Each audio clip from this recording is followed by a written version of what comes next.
अप्रैल 16, 2024 दुनिया के एक महत्वपूर्ण शहर में तूफान और बारिश के साथ बहुत बड़ी बाढ़ आ जाती है।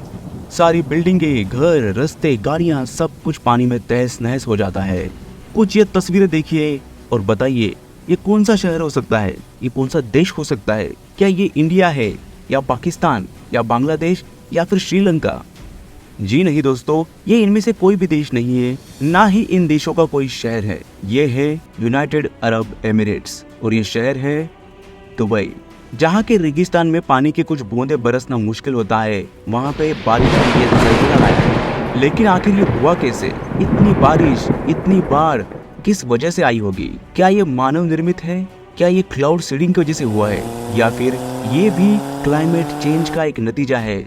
दोस्तों जानेंगे पूरा सच आज के इस वीडियो में, हमारे साथ बने रहिए अंत तक। दुबई यानी कि यूनाइटेड अरब एमिरेट्स का एक बहुत बड़ा शहर यूएई, ये 7 एमिरेट्स से यानी 7 बड़े देशों से बना हुआ देश है। इसकी राजधानी अबू धाबी है और दुबई इसका सबसे बड़ा शहर है। उसी के साथ शारजाह, अजमान, रासल खेमा, उमल क्वीन और फुजेरा, इस तरह के 7 एमिरेट से बना हुआ ये देश है यूएई। जब से यूनाइटेड अरब एमिरेट्स की स्थापना हुई तब से इन एमिरेट्स ने अपनी तरक्की करना शुरू कर दिया। दुबई एक ऐसा शहर है जहाँ के चकाचौंध रोशनी सबको आकर्षित करती है। वहाँ के बड़े बड़े मॉल्स, हाईवेज, रास्ते, गोल्ड, शॉपिंग, सफारी और कई सारे अम्यूजमेंट पार्क्स, हर कोई यहाँ जाना चाहता है। और दुबई ने भी यहाँ दुनिया भर की बहुत सारी इन्वेस्टमेंट को आकर्षित किया है। और हम भारतीयों के लिए सबसे महत्वपूर्ण चीज ये है कि दुनिया के सबसे बड़ा निर्वासित भारतीयों का समुदाय यहाँ पे रहता है। भारत में दुनिया से जो सबसे ज्यादा फॉरेन करेंसी आती है वो भी यूएई से ही आती है, इसलिए हमारे लिए ये देश और यहाँ की खबरें बहुत महत्वपूर्ण है। लेकिन ऐसा क्या हुआ कि यहाँ पे इतनी बारिश हो गई, इतने बड़े वेदर चेंज का सामना इनको करना पड़ा? जब भी कहीं इंडस्ट्रियलाइजेशन होता है तो वहाँ पे कुछ ना कुछ प्राकृतिक बदलाव होते हैं। जैसे ही इंडस्ट्रियलाइजेशन बढ़ा, यहाँ पे पर्यावरण में प्रदूषण भी बढ़ने लगा। इंडस्ट्रियल गैसेस, कार्स, एसी, इन वजहों से टेम्परेचर काफी बढ़ने लगा और इसका परिणाम धीरे धीरे होके हमें आसपास दिखने लगा। पिछले 60 सालों में दुनिया भर का टेम्परेचर 1.1 डिग्री सेल्सियस से बढ़ा है, लेकिन वहीं पर यूएई का टेम्परेचर 1.5 डिग्री सेल्सियस से बढ़ा है, जो काफी ज्यादा है। तो प्रकृति के खिलाफ जाना, इसका कुछ न कुछ परिणाम भुगतना पड़ता है।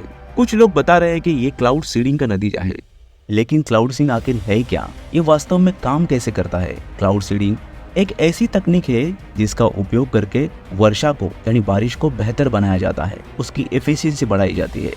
डेजर्ट रिसर्च इंस्टीट्यूट के अनुसार वैज्ञानिक वायुमंडल में छोटे छोटे केमिकल के कण डालते हैं, जो कण आपस में बादलों के साथ जुड़ते हैं और बादलों को कंडेंस करना चालू करते हैं। फिर इसी के साथ तेजी से बादल बन जाते हैं। जब ये घनीभूत हो जाते हैं तो इससे बारिश होती है। जब भी ऐसा लगता है कि बादल बारिश बनाने के अनुकूल है, तब इसका प्रयोग किया जाता है। आमतौर पर 2 तरीके से क्लाउड सीडिंग होती है, एक जमीन पर जनरेटर का उपयोग करके या फिर विमान के माध्यम से केमिकल्स को वितरित करके। दुबई में हुई मूसलाधार बारिश के बाद कई लोगों ने सवाल उठाया कि ये क्लाउड सीडिंग का परिणाम है। कुछ भारतीय वैज्ञानिक जो क्लाउड सीडिंग पे काम कर चुके हैं, इन्होंने इसको खारिज किया है। उन्होंने कहा कि ये जलवायु परिवर्तन यानी कि क्लाइमेट चेंज की वजह से ही हुआ है। यूएई समय समय पर क्लाउड सीडिंग करता आया है, लेकिन सोमवार और मंगलवार के शाम के बीच में जो बारिश हुई उस पे इस तंत्र का कोई सहभाग नहीं है।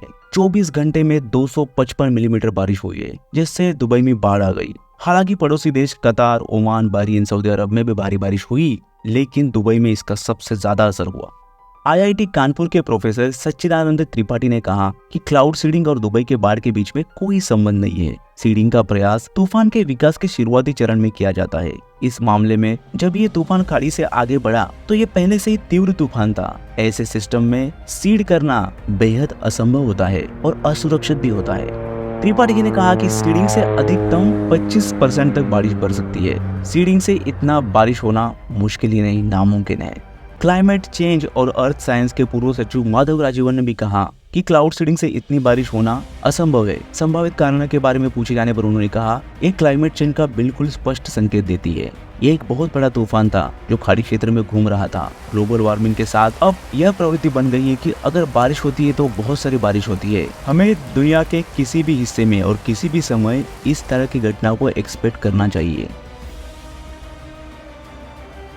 क्लाइमेट चेंज दुनिया के हर हिस्से को, हर देश को, हर इंसान को, हर जीव जंतु को, पक्षियों को, पेड़ पौधों को इफेक्ट करता है, लेकिन इसका सबसे बड़ा जिम्मेदार मनुष्य प्राणी है।